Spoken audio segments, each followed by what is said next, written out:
So I'm on the roof, it's a nice sunny day, and I have another roof review. Today it is an Omega watch, but not the one I went in for. So the story is, a few days ago I phoned up the Omega boutique, and they finally had the new No Time to Die Speedmaster in stock, and I said sure, I'll come in and get it. So that was, I think, an evening, probably just before closing time at the store, and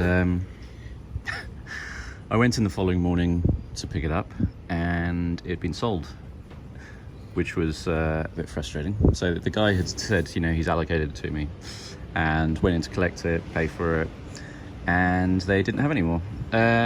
So as I was walking out, I asked about the new Moonwatch Speedmasters that were coming out, and he said, oh, they don't have them in the boutique yet, but they did have just one of the old model.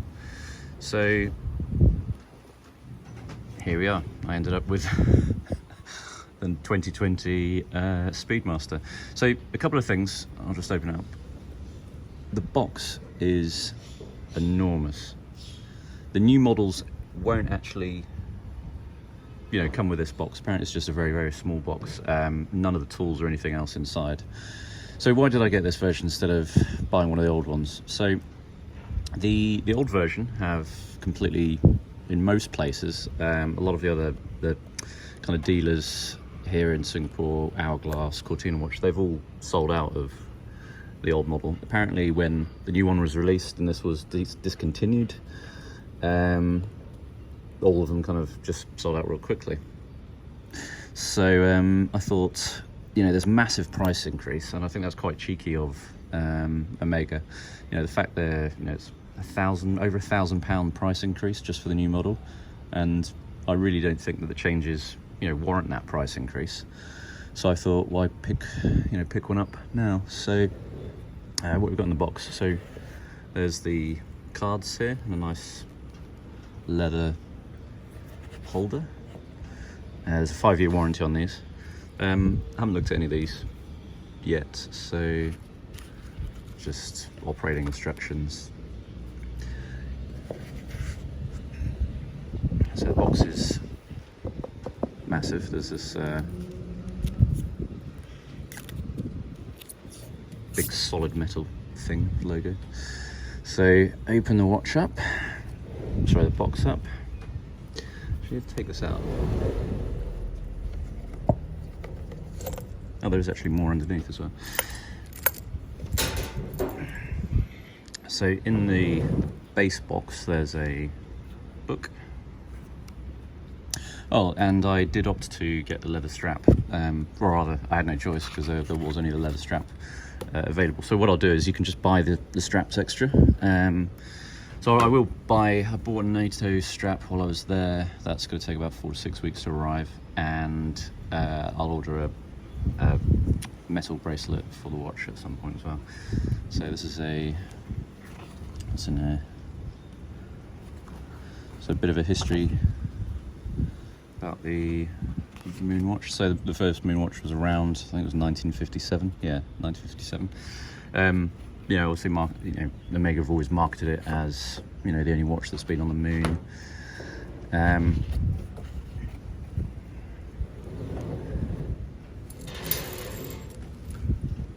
So let's open it up.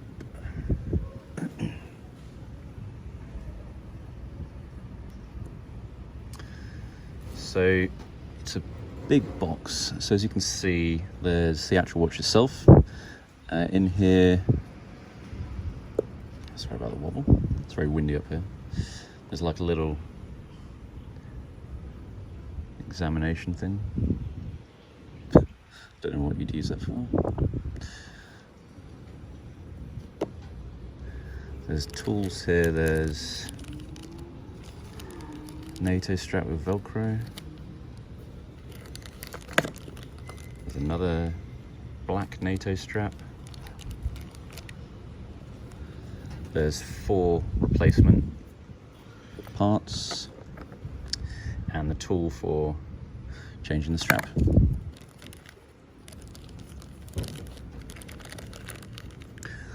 This looks like it's just a solid metal paperweight. Use that for your desk. And then we get onto the actual watch.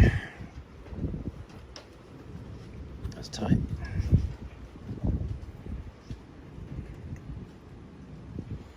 So there's always a lot of debate about, what model do you get? So there's several models. The main, obviously, you've got the leather strap variations or the bracelet variations. So this kind of debate is a little defunct because this was the only one they had left. This is now discontinued, and I was told that this is the last one in Singapore of this year in model, and they're now just rolling out the new 2021 versions. So normally when you're looking at buying a Speedmaster, you're debating between the crystal front, and it also has the back is kind of, you can view the workings and everything. They call it the sapphire sandwich because obviously the watch is sandwiched either side by sapphire.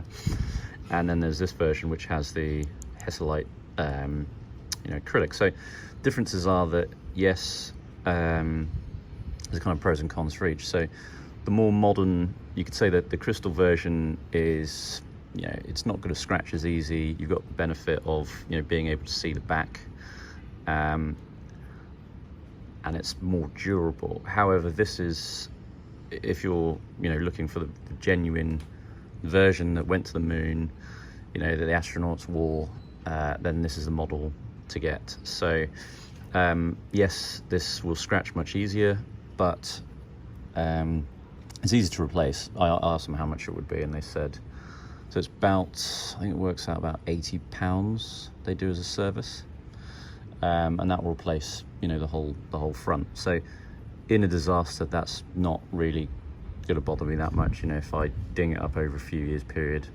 then just get it replaced. A full service is about £400. So yeah, either way, it's not the end of the world. And I think a lot of my other watches do have crystal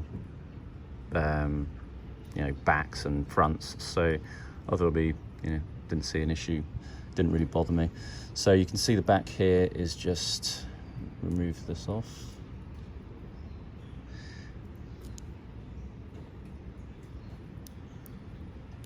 There you go.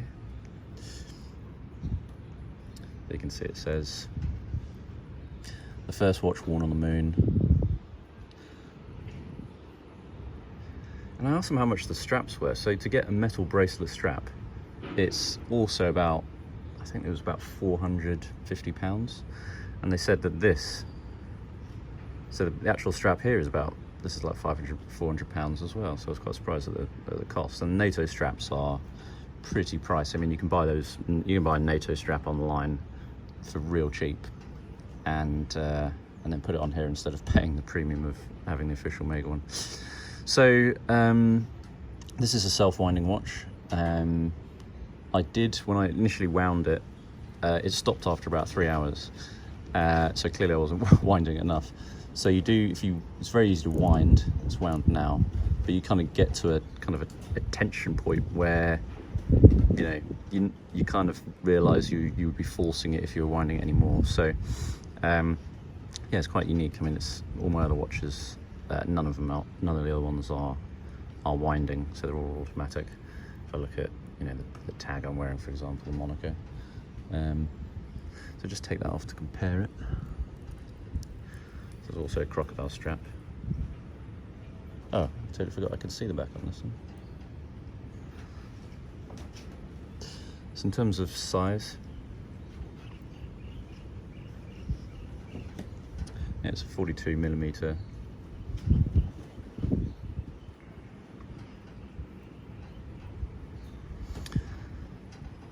See the chronograph function, and obviously famously this has been still issued now to NASA astronauts, and it was pretty sure everyone's seen Apollo 13 movie, how they use the watch in that movie as well. So a very durable watch.